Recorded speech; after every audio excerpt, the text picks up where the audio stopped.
సూటిగా ప్రశ్నించారు వెలగపూడి రామకృష్ణ బాబు గారు. అధ్యక్ష, 2007లో రాజశేఖర రెడ్డి గారి టైంలో ఎండాళ్ళలో ఈ రాజీవ్ స్వగృహ కార్పొరేషన్ పేదవారికి ఇళ్ళు నిర్మించడం కోసం 47.62 ఎకరాలు ఇవ్వటం జరిగింది అధ్యక్ష. ఈరోజు ఇది బీచ్ రోడ్డుకి ఎండాడ రోడ్డుకి కూడా కనెక్టింగ్ అయి ఉంది అధ్యక్ష. ఆ టైంలో 11,296 మంది అప్లికేషన్ పెట్టి 5,000 రూపాయలు ఆ రోజు 2007లో కట్టడం జరిగింది అధ్యక్ష. కానీ ఇప్పటి వరకు కూడా 3,311కి మాత్రమే 5,000 ఇచ్చారు అధ్యక్ష. ఇంతవరకు మిగిలిన సుమారు 8,000 మందికి 5,000 రూపాయలు కూడా రిటర్న్ చేయలేదు అధ్యక్ష. ఆర్టీఐ యాక్ట్ ప్రకారం నాకు రాజీవ్ స్వగృహ వాళ్ళు ఇచ్చిన ఇన్ఫర్మేషనే సార్ ఇది. ఇకపోతే దీని మీద విశాఖ నగరంలో అనేక ఆస్తులు అమ్ముతుంటే చంద్రబాబు నాయుడు గారిని దృష్టిలో పెట్టి మన ప్రతిపక్షంలో ఉన్నప్పుడు లుల్లు గ్రూపుది కానీ, డిస్ట్రిక్ట్ ట్రైనింగ్ సెంటర్ కానీ, రామానాయుడు స్టూడియో కానీ, పోలీస్ క్వార్టర్స్ కానీ అన్ని స్టేలు తీసుకురావడం జరిగింది అధ్యక్ష. అదేవిధంగా ఈ భూమి మీద కూడా స్టే తీసుకురావడం జరిగింది అధ్యక్ష.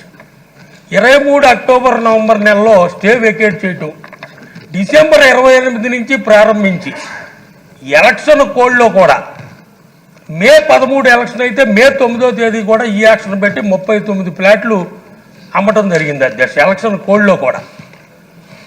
కానీ ఆ 39 ఫ్లాట్లో 32 ఫ్లాట్లు వైఎస్ఆర్ నాయకుల ప్రోద్బలంతో సిండికేట్ అయ్యి 60,000 అప్సెట్ ప్రైస్ అయితే 60,500 రూపాయలకే 39లో 32 ఫ్లాట్లు సిండికేట్ అయ్యి తీసుకోవటం జరిగింది అధ్యక్ష. ప్రశ్న ఏంటి సార్? అదే చెప్తున్నారు సార్. ఎట్టి పరిస్థితి ఇంకా 39 ఫ్లాట్లు ఆక్షన్లో ఉన్నాయి. ఇంకా దారుణం ఏంటంటే అధ్యక్ష, జూన్ 4న మన కూటమి ప్రభుత్వం వచ్చింది. 12వ తేదీన చంద్రబాబు నాయుడు గారు, పవన్ కళ్యాణ్ గారు ప్రమాణ స్వీకారం చేశారు. మన అనుమతి లేకుండా జూన్ 12వ తారీఖున కూడా 13వ తారీఖున ఆక్షన్ పెట్టారు అధ్యక్ష మిగతా 39 ఫ్లాట్లు. అప్పుడప్పుడు కలెక్టర్ గారి దృష్టిలో పెట్టి క్యాన్సిల్ చేయడం జరిగింది. మరలా మన ప్రభుత్వంలో కూడా మరి మంత్రి గారికి తెలుసో లేదో నాకైతే తెలియదు, కానీ మళ్ళీ ఆక్షన్ పెడితే నేను మంత్రి గారి దృష్టిలో పెట్టి క్యాన్సిల్ చేయడం జరిగింది. మనం ప్రతిపక్షంలో ఉన్నప్పుడు విశాఖపట్నంలో ఆస్తులు అమ్మటానికి వీల్లేదని చంద్రబాబు నాయుడు గారి నాయకత్వంలో మన కోర్టుకు వెళ్ళాం. దయచేసి 47.62 ఎకరాలని జరిగినవి రద్దు చేసి మంచి వాల్యుబుల్ ఏరియా కాబట్టి ఏఐటీకో దేనికో ప్రభుత్వానికే వాడాలనేది నా అభిమతం. మీ ద్వారా మంత్రి గారిని కోరుకుంటాను. అది అమ్మటానికి వీలు లేదు, ప్రభుత్వానికే వాడాలా. దీన్ని జరిగిన యాక్షన్ క్యాన్సిల్ చేయాలి. చేస్తారా లేదా అని అడగండి. రవికుమార్ చెయ్యాలి సార్. ప్రశ్న రూపంలో అడిగారు, చెయ్యాలి అని మీరు చెప్పకూడదు. చేస్తారా, చేసి అలాగే సార్ అని అడగాలి. అలాగే సార్. ప్రశ్నోత్తరాల సమయం మీ సూచనలు ఇచ్చే సమయం కాదు. అంచేత ఏదన్నా దాన్ని చివరిలో ప్రశ్నగా అలాగే సార్. చేస్తారా లేదా? Thank you sir. ఆయన చెప్పిన తర్వాత మళ్ళీ అవకాశం ఉంది సార్. కె మురళీమోహన్ గారు క్లుప్తంగా. మీకు ఆ కార్పొరేషనే లేదు కదండి, పంచాయతీలు కదా మీ. ఉమ్మడి చిత్తూరు జిల్లాలో మన్నసముద్రం వద్ద ఈ ప్లాట్లు వేయడం జరిగింది సార్ అధ్యక్ష. కొంచెం బ్రీఫ్గా మాట్లాడండి, ఎందుకంటే మీకు మున్సిపాలిటీలు ఏమీ లేవు, ఆ కార్పొరేషన్కి మీకు సంబంధం లేదు సార్. అంచేత ఏదో పేరు పెట్టారని అడగటం కాదు, మీ పేరు అంటే నేను ఇచ్చి ఉండేవాడిని కాదు, ఈయనేమో అనుకున్నా. సరే బ్రీఫ్గా చెప్పండి సార్. ఇది మా కాన్స్టిట్యున్సీలో ఉందా లేదనేది కాదు, అల్పాదాయ వర్గాలకు సంబంధించినటువంటి ఒక బృహత్తరమైనటువంటి ప్రణాళిక.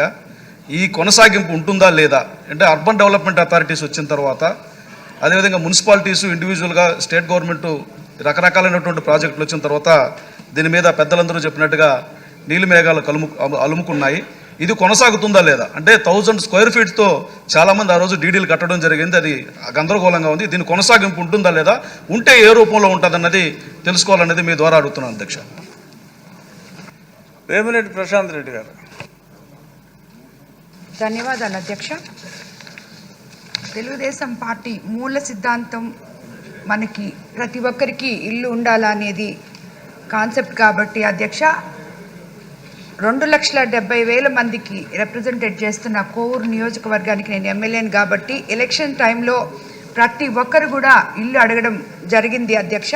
కానీ గత ప్రభుత్వంలో మనము కోవూరు నియోజకవర్గంలో ఏ అయితే మనము స్థలాలు ఇచ్చినామో, ఇల్లు కట్టుకోవడం చేయమని చెప్పి ఇచ్చినామో అన్నీ కూడా ఒక్కటి కూడా ఉపయోగపడకుండా అన్నీ సగంలోనే ఆగిపోయిన దానివల్ల అంటే ఇది నారాయణ గారికి సంబంధం లేని ప్రశ్న అండి.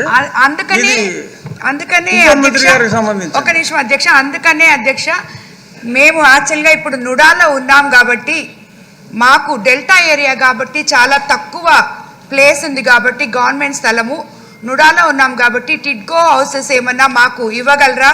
మాకు కోవూరు మండలంలో పడుగుపాడు ప్రాంతంలో హౌసింగ్కి అనుకూలమైన ప్రభుత్వ భూమి ఉంది. బుచ్చిరెడ్డిపాళెంలో మున్సిపాలిటీ పరిధిలో కొంత ప్రభుత్వ భూమి ఉంది. విడవలూరు మండలంలో చౌకచర్ల పంచాయతీలో తుమ్మగుంట వద్ద 5 ఎకరాల భూమి ఉంది. కొడవలూరు మండలంలో చంద్రశేఖరపురం వద్ద కూడా ప్రభుత్వ భూమి ఉంది.